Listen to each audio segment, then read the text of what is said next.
there, everybody. Helen here. If you can see the name on the screen, that's actually my husband because I'm in his account, but this is Helen. And I'm here today with Jan from the Crafty Therapist. Jan is today's featured designer in the Preemie Crochet Challenge. I'll pop all the links to the challenge in the description below so you can go and check it out. At the moment, every pattern that we've had so far featured, we featured one pattern every day this month, is still free and available as a free PDF. So do go and check that out. Hi, Jan. Thanks Hi, thanks for having me. How are you doing today, sweetheart? I'm doing very well, thank you. It's a lovely day. We've got the sunshine back again. We have, haven't we? So Jan's also in England, although you're just a few miles north of me, aren't you? Scotland? Yeah, well, I'm only about 40 You're not miles far away. from And Scotland. yeah, I'm just over the border into England, so we're good. So thank you very much for joining the challenge this year. It's the first year that you've joined us, isn't it? It is, yes, and I'm really happy to be here. Oh, thank you. So you have a little story about what this challenge means to you and why you've decided to join it. Would you like to share that with us? I would thank you, yes. I am a mum to twins, and they were little preemies and spent 11 days in our local SCBU, which is our special care baby unit. And so I had first-hand experience of little teeny tiny ones and all the tubes and all the beeping, and it's a memory that stays with you forever. I had a good experience. It was a lovely experience, and the staff were absolutely wonderful with my little boys, which was great. I can't, I was so grateful to them because I was quite poorly, as a lot of us are when we have a baby. I was quite poorly afterwards, and I had to go through in a wheelchair to start with after a C-section.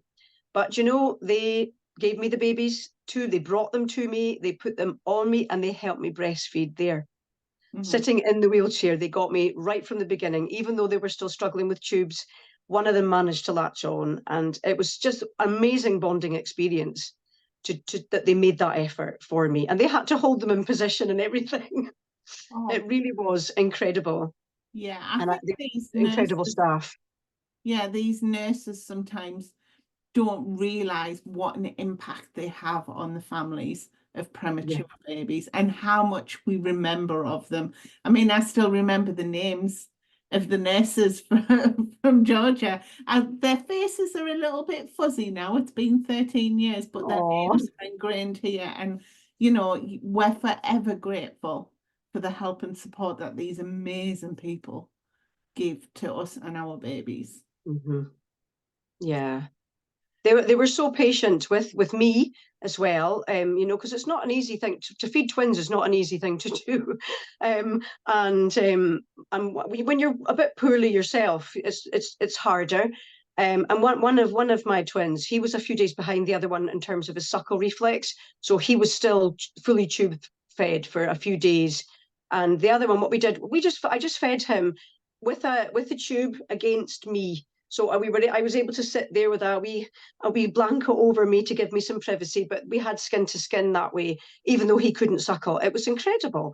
And they were so helpful. They would help me. They were there to make sure I had my modesty, because we were in a public room with other people, and they would put a screen up between you as well. They were just incredible. They thought of everything, to make it as the best experience you possibly can, and to encourage the bonding that was essential for their well-being and mine, Yeah. And how old are your boys now? They are nearly 11. Yeah. Doesn't it? It's incredible. Yeah. And they were only in their 11 days. It felt like a long 11 days. I was sent home after 5 days. So I was going back in every day and spending most of the day with them and evening, and I would go home for a little bit and then come back. So we spent a lot of time with them. My husband would come in as well a lot. So it was nice. But I did miss that I couldn't be there with them overnight when I was sent home, because I used to spend pretty much all night in SCBU with them. because they tended to be awake quite a lot at night. And so it was just so nice. And it's so quiet in there at night too. There was nobody else around, just me and my babies. It was so nice. Oh, bless. So would you like to show us that pattern that you've created for the challenge this year and I explain a have. little bit about it? I have created a bonding square. And I did have some experience of having a bonding square, but I don't have much memory of it because it was in the very early days, or the very early hours of having my twins. But they gave me, the staff gave me a piece of, I think it was a piece of cloth. I can't really remember, but I wore it against my body, and then they switched it and took it to my babies in Skaboo before I could be there. So I understood the concept of what a bonding square was. I didn't at the time, but I do now. And so I thought that would be a lovely thing to make, to help other parents in the same situation and to donate to hospitals. And so when Helen mentioned this to me, we were having a little chat a while ago. Helen mentioned it to me, and she'd suggested a bonding square would be a nice quick pattern for me to do. And I thought, oh, great, I will get to experiment with some new stitches. So I went out and I did some research, and I looked at various different stitches that I thought would be not too holey. I didn't want to have one that was holey because I remember how tiny the little fingers are. And I wanted something that was easy but also looked pretty and had a bit of texture, because I know also how nice it is to have something soft against your skin. And when you've got a little preemie, they've got very delicate little skin, very delicate skin, and I wanted that to be a pleasant thing for them to have against them. So that a bonding square made in lovely soft yarn with a nice stitch pattern as well. So there's very little holes in this, so that you can't get little fingers trapped, which I thought was really important. So I used a baby yarn, which I thought was probably a best type of yarn to use. And then I read Helen's post that actually guides you about the type of yarn. So I was good that I got a baby yarn, because it was a good one. And I knew it was a lovely soft yarn because I'd made something else in it in the past. And I remembered it being a super yarn to work with because it was lovely and smooth, super soft, and it didn't snag. And it doesn't bobble up either. It's an anti-pilling yarn that I used. I used King Cold Cherished, which is it's been around for a long time, that yarn, and it's a very popular yarn with baby makes. So that's the one that I used. But of course, another suitable double knit yarn would be a good substitute. So it's whatever works for other people would be absolutely fine. Okay. And what kind of stitches did you use in there? There's some beautiful texture, but did you use the basic stitches, or is there something a little bit more complicated? It is a basic stitch. I don't know whether you'll be able to get a close up on that one. I don't know how well you can see that. I've used two double crochet cluster stitch. That's a cluster stitch where two double crochets are worked together into the one stitch, so that you have a lovely small cluster. So it doesn't stick out too much. So you're not getting too many stitches in one area, but it gives that lovely texture and it sits flat. But it's super easy to do. Super easy. And it's very quick. Yes, and your pattern will have an explanation for how to do that, won't it? It does, yes, and it does. And there's also a link to a tutorial as well, which I'm putting onto the blog post and from within the pattern. So you'll be able to have that from the PDF as well. Fantastic. And I know that you've been working on a matching blanket, which isn't part of the challenge, but that should be coming soon if people want to keep an eye out for that. Yes, done in the same stitch and the same yarn, because I had more of it. So I used the same lovely yarn. So they match. Yes, they're lovely. So yes, I have a preemie size blanket as well. Excellent. Fantastic. So would you like to tell us a little bit more about yourself and about the Crafty Therapist and what people can expect from you? And what I'll do is I'll put all your links in the description for this video. So if people want to go and have a look and check you out, the links are all there, but what can they expect when they find you? Well, my blog's been around for quite a few years. the focus changed. It used to be about, I used to have some amigurumi and sort of quite whimsical makes, because my children were quite young at the time and they liked fairy stories and things like that. So I had more, it was more, my early patterns were more about them, and I have a few cute fairy patterns which are still available on Ravelry. And but as the boys got a bit older, we started moving away from that kind of thing. They were more interested in, it was more practical things that I was being drawn to make for them. So I was more drawn to practical things like warm things, hats and things like that, and just that kind of thing. But I also then, after having a conversation with my eldest son, at the time he was in primary school and he was, I think, about 9 or 10 maybe, he came home crying from school. And he was like, Mum, we have to do something about the pollution, the plastic pollution in the oceans. And he was breaking his little heart. And I didn't really, I knew a little bit about plastic in the oceans, but he was breaking his heart. And he said, Mum, we've got to do something about it. And I thought, what can we do? What can we do? We recycle everything we can. We don't drop litter. We don't add to the problem. But I thought, what can we do? And so we started to chat about it, and I thought, what could we do? And I ended up going down a route of trying to reuse plastic to crochet with it. So I ended up developing I was just crocheting my own makes. I wasn't developing patterns for them, using bread bag plastic. And in the UK, we use, as you'll know anyway, Helen, but in the UK, our bread comes in plastic bags, sort of long, thin plastic bags, and they're pretty sturdy. So they're quite useful to turn into yarn. So they're pretty similar to using grocery bags, but they're a sort of shinier, slightly sturdier material. And at the time, you couldn't recycle them at all. There was nowhere to recycle them. There is now. Now they're recyclable, but the time I did it, you couldn't. And so that was what I could do to make a difference. We stopped throwing our bread bags in the bin. So that was a start. And that was the only kind of plastic we did throw in the bin, because everything else was recycled. So that was good. It was something that he could help me. He felt better because we were doing something. And he helped me with washing the bags, and we started collecting them and keeping them to try and make things. And I asked other crafters out there about it, because they were, we were networking sometimes and interacting with each other, and they were really keen to help. And I had people sending me bread bags so that I could make bigger things rather than just a handful of things, because you need a lot of bread bags. And then I was brave enough, I thought it sounded a bit bonkers, I was brave enough to tell local people what I was doing, and they loved it. They loved this idea, and people started collecting bread bags for me. And I would have people coming up to me in the street and handing me bread bags and going, "You're the bread bag lady." They would hand me bread bags.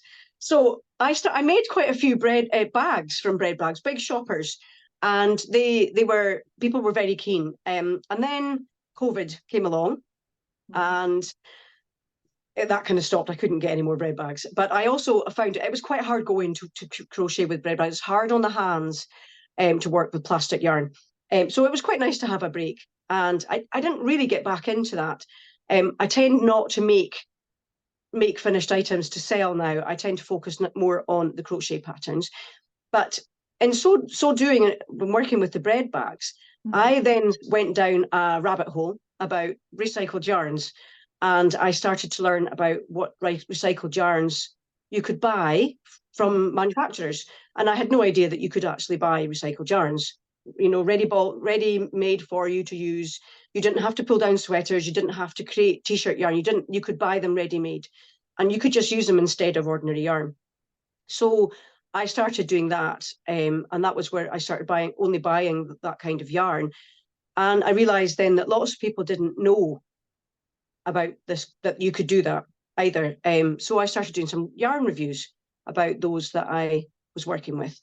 And this has stayed with me. I've stayed with the eco-friendly, and a lot of it I do is about getting the word out there about alternative yarns that they can use that are recycled, or they're made from plant fibers, for example, so that you can use in place of standard acrylic, or cotton blends, etc., or even standard cotton. There's lots that you could use. You could use a recycled cotton instead for some projects, not necessarily all of them. So that was the direction I went in, and I've stayed in, and it was quite a rabbit hole. But I have lots and lots of posts on my website about eco-friendly yarns, about I've done roundup posts with other designers who have used eco-friendly yarns as well. So I've put them all together. So there's quite a few different things like that on my site that if people want to go and have a look around, if they're quite keen to learn about eco-friendliness. Yeah, I think I actually learned about banana yarns from you. Yes, that my bonkers banana yarn. Yes, when I first discovered that, it's the most amazing yarn. I wish I had some to hand just to put up. I haven't got it here. It's the most amazing, crazy texture. It's so silky and soft. It's just amazing. And when I first discovered it, I did a post about it, and I did a pattern for it. I've got a boho style scarf, skinny style scarf, which is the most amazing texture.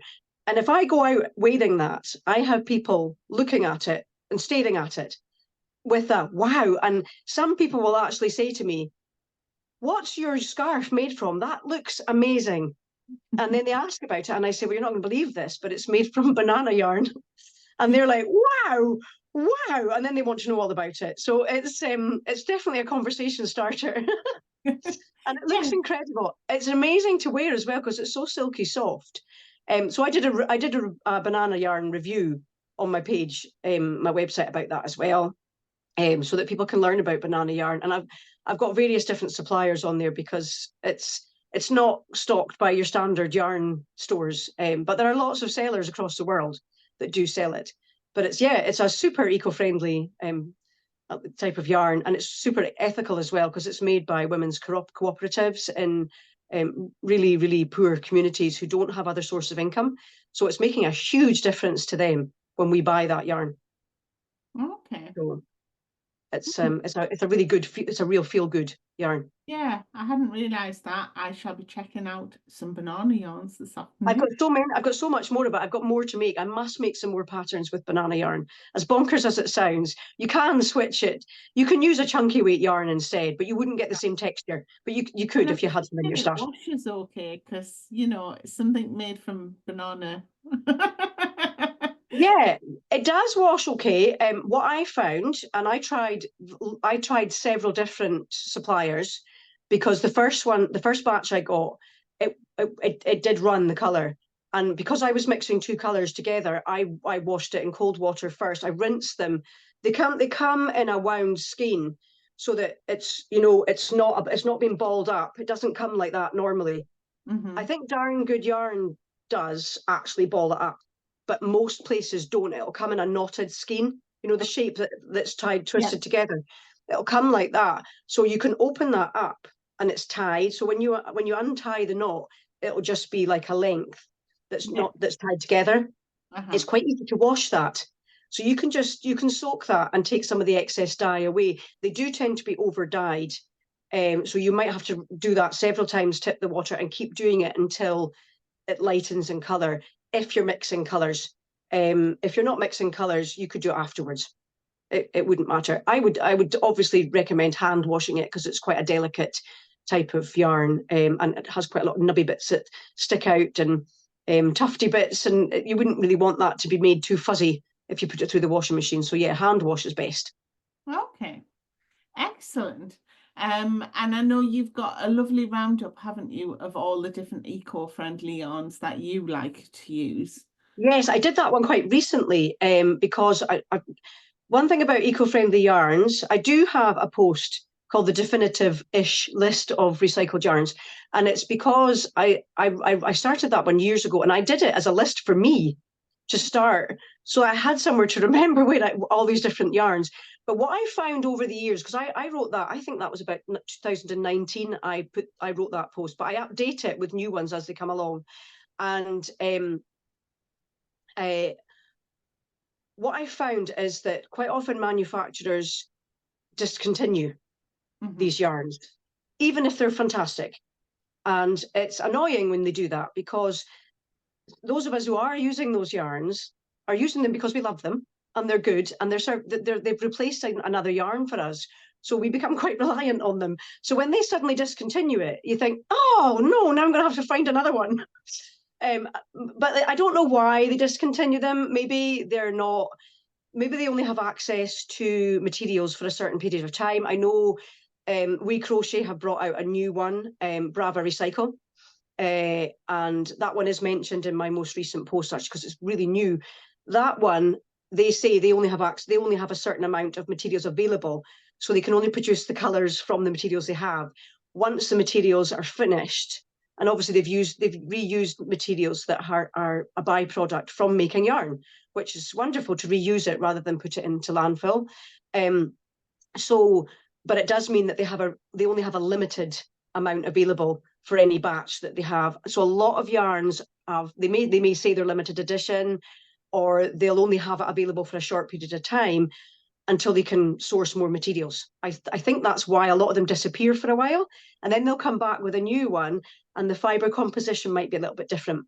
So they've had to change it to a different, but they'll give it a different name. Yeah. So, but there are others out there who are consistent. Hooked, a lot of people will have heard of Hooked. Hooked is the original t-shirt yarn, and they have a lot of recycled yarns on their website now, and they don't change. They don't change. They use they have their suppliers are factories who make textiles, so it's clothing manufacturer. They make so they have a number of factories that they obviously have a very good supply from, which is they reuse the textile waste from clothing manufacture. Yeah. So I think James C. Brett has one, the yarn. I think, is there something like 7 plastic bottles make one yes, string, which is really awesome. yeah, lots of them are being made now from using plastic bottles. Now, in my most recent post, I did mention one who actually mentioned it, and I think it was a Barocco one. I think it was Barocco that mentioned that they are using not just plastic bottles, but they're using ocean waste. It's actually been taken out of the ocean, and they've cleaned it all up, and they're reusing plastic bottles from the ocean, which is incredible. Absolutely incredible that yarn companies are starting to make these huge steps forward to really try and make a big difference. Yes. I was blown away by that. I have to get my hands on that yarn. That's awesome. Well, I look forward to seeing what other yarns you find in the future for us, and I'm definitely going to check out that post with your list of recycled yarns and see if I can find some banana yarns.